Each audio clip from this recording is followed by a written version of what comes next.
கான்பிடண்டா இருங்க, நல்லதே நடக்கும். வெற்றி நிச்சயம், வெற்றி நிச்சயம். ஒரு கவர்மெண்ட் ஆபீஸுக்கு போய் ஒரு வேலை செஞ்சு கொடுக்க போய் கேட்டீங்கன்னா, இவங்கள பாரு அவங்கள பாரு, இப்ப வா அப்புறம் வா, இந்த டாக்குமெண்ட் சரியில்லை அந்த டாக்குமெண்ட் சரியில்லை, அதை எடுத்துக்கிட்டு வா இதை எடுத்துக்கிட்டு வான்னு இழுத்தடிச்சுக்கிட்டே இருப்பாங்க. மீண்டும் சொல்றேன், இடைத்தரகர் என்று எவரும் இல்லை, எவ்வித லஞ்சமும் இல்லை. நமது அரசியல் பொதுமக்கள் வெறும் வாக்காளர்களாக மட்டும் இருக்க தேவையில்லை. மாறாக பொதுமக்கள் அனைவரும் அரசின் பங்காளர்களாக இருப்பார்கள். என் நெஞ்சில் குடியிருக்கும் கன்னியாகுமரி மக்கள், உங்கள் அனைவருக்கும் என்னுடைய வணக்கம். என் நெஞ்சில் குடியிருக்கும் காரைக்குடி மக்கள், காரைக்குடி மக்களுக்கும் இந்த நேரத்தில் உங்களுக்கு நான் வணக்கத்தை சொல்லிக்கிறேன். ஏன்னா அன்னைக்கு வந்து பேச முடியாம போச்சு.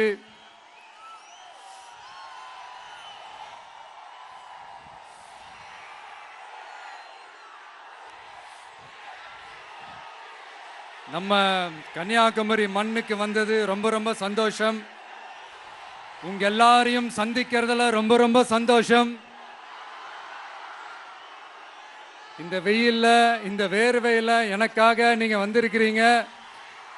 உங்களுடைய அன்புக்கு கோடான கோடி நன்றிகள்.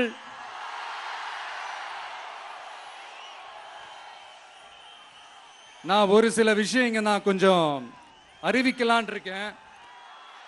கொஞ்சம் அதை மட்டும் கொஞ்சம் அமைதியா கேட்டீங்கன்னா கொஞ்சம் நல்லா இருக்கும். படிக்கலாமா?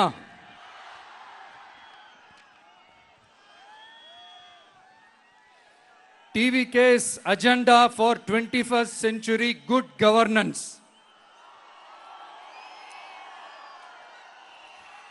லஞ்சம் இல்லாமல் ஒவ்வொருவருக்கும் அரசின் நலத்திட்டம் போய் சேரும். அதற்கென தனியாக ஒவ்வொரு குடும்பத்திற்கு ஆதார் கார்டை போல ஒரு தமிழ்நாடு சிட்டிசன் பிரிவிலேஜ் கார்டு வழங்கப்படும். ஒவ்வொரு குடும்பத்தை பற்றிய அனைத்து தரவுகளும் அதில் இருக்கும்.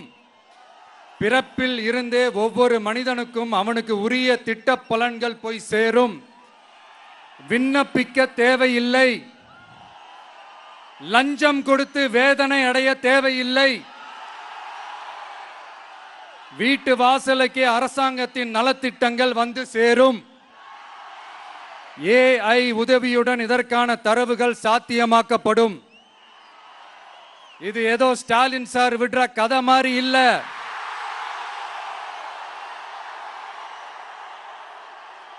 அறிவியல் பூர்வமா சாத்தியமான ஒண்ணுதான் இப்ப நான் சொல்லிட்டு இருக்கேன்.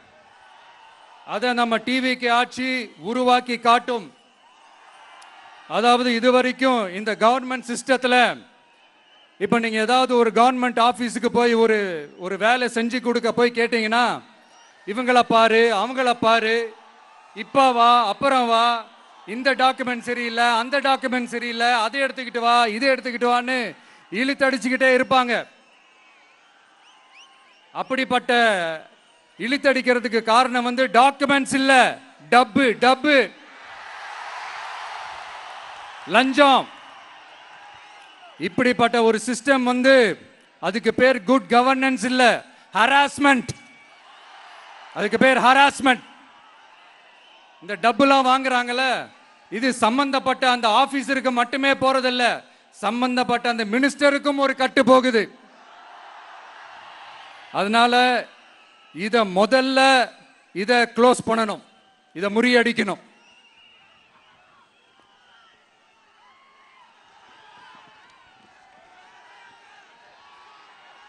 அடுத்தது, நமது அரசு அமைந்த 6 மாதங்களுக்குள் தமிழ்நாடு சேவை உரிமை சட்டம் ரைட்ஸ் டு சர்வீஸ் ஆக்ட் நிறைவேற்றப்படும். வெற்றி தமிழ்நாடு சூப்பர் ஆப் அப்படின்னு ஒன்று உருவாக்கப்படும். அதில் driving licence, ration card, birth certificate, scheme tracking, complaint filing வரை அனைத்தும் உங்கள் உள்ளங்கையிலேயே உங்கள் மொபைலிலேயே இருக்கும். இதில் எந்த சேவை தாமதமானாலும் அந்த அதிகாரி மீது நடவடிக்கை எடுக்கப்படும். மீண்டும் சொல்றேன், இடைத்தரகர் என்று எவரும் இல்லை, எவ்வித லஞ்சமும் இல்லை.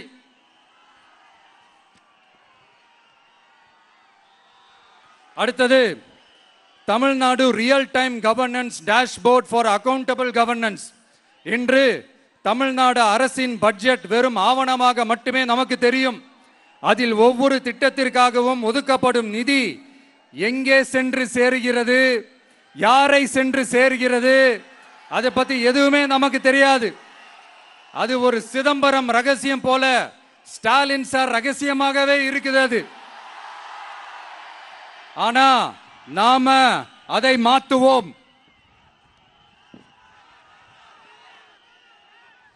அடுத்தது, சிட்டிசன் as பார்ட்னர்ஸ் இன் கவர்னன்ஸ்.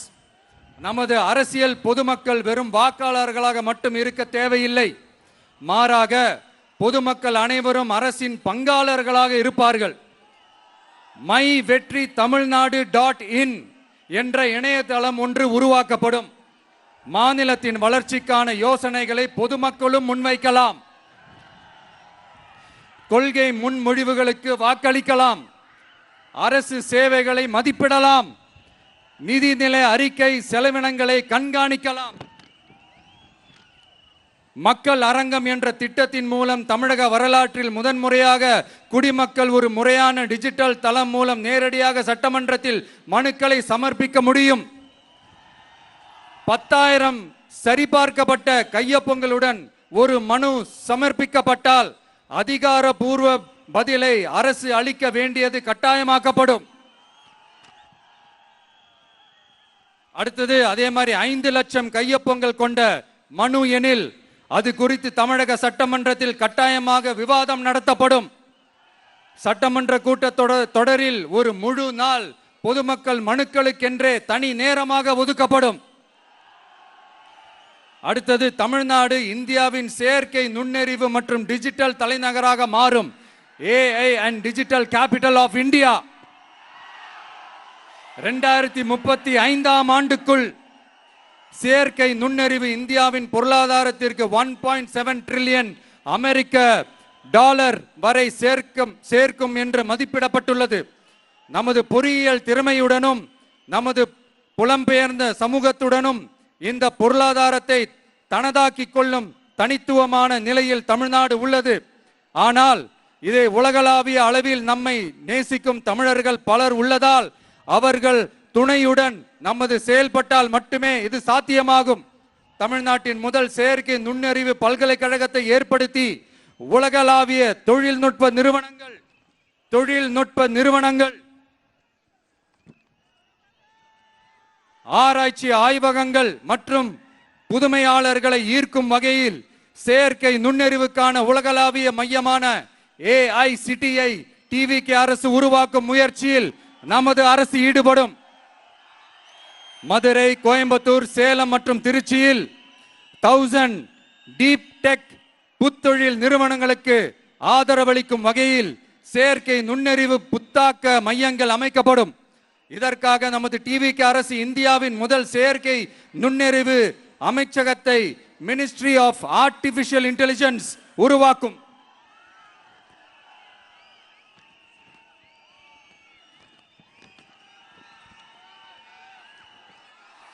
கடைசியாக, தமிழ்நாட்டை நிதி ரீதியாக இறையாண்மை, தன்னிறைவு மற்றும் செழிப்புள்ள நாடாக மாற்றுதல்.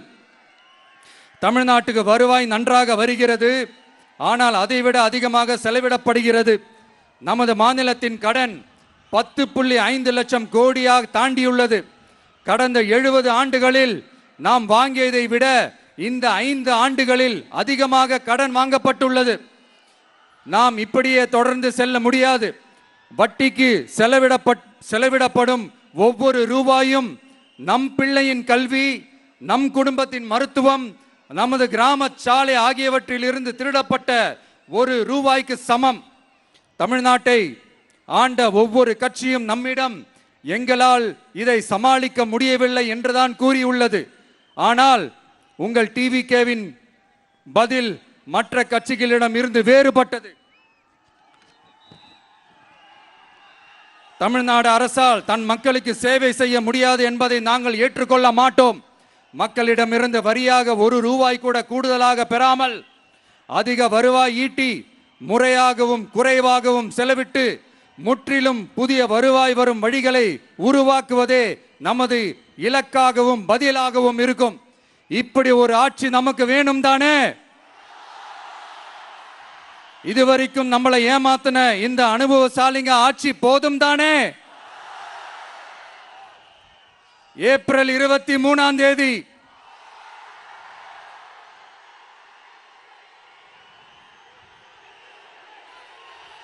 எல்லாரும் ரெடி ஆயிட்டு வீட்டில் இருக்கிற சாமியெல்லாம் நல்லா கும்பிட்டுட்டு உங்க பக்கத்து வீட்டுக்காரங்க, ஏத்து வீட்டுக்காரங்க, நண்பர்கள், தோழர்கள் எல்லாத்தையும் கூட்டிக்கிட்டு சந்தோஷமா ஆளா பூத்துல போய் நின்னு அந்த விசில் சின்னத்துக்கு நேரா இருக்கிற அந்த பட்டனை ஒரு அழுத்துங்க.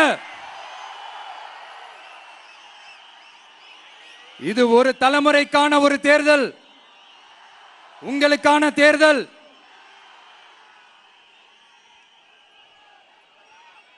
அத்தனை வழிகளையும் தாங்கிக்கிட்டு உங்களுக்காக மட்டுமே வந்திருக்கிறேன். ஒரு நாளும் பொய் சொல்லி உங்களை நான் ஏமாத்த மாட்டேன்.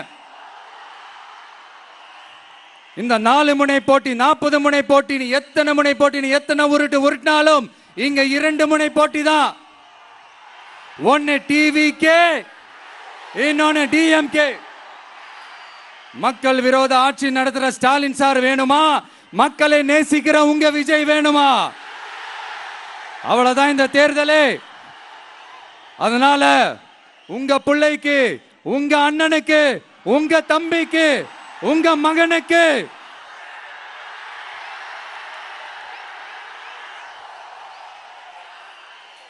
ஒரே ஒரு வாய்ப்பு கொடுங்க.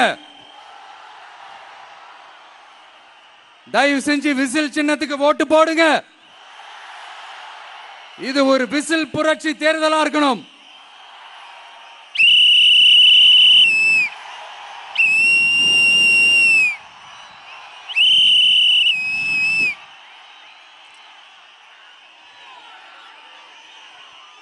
கான்பிடென்டா இருங்க, நல்லதே நடக்கும். வெற்றி நிச்சயம், வெற்றி நிச்சயம், வெற்றி நிச்சயம்.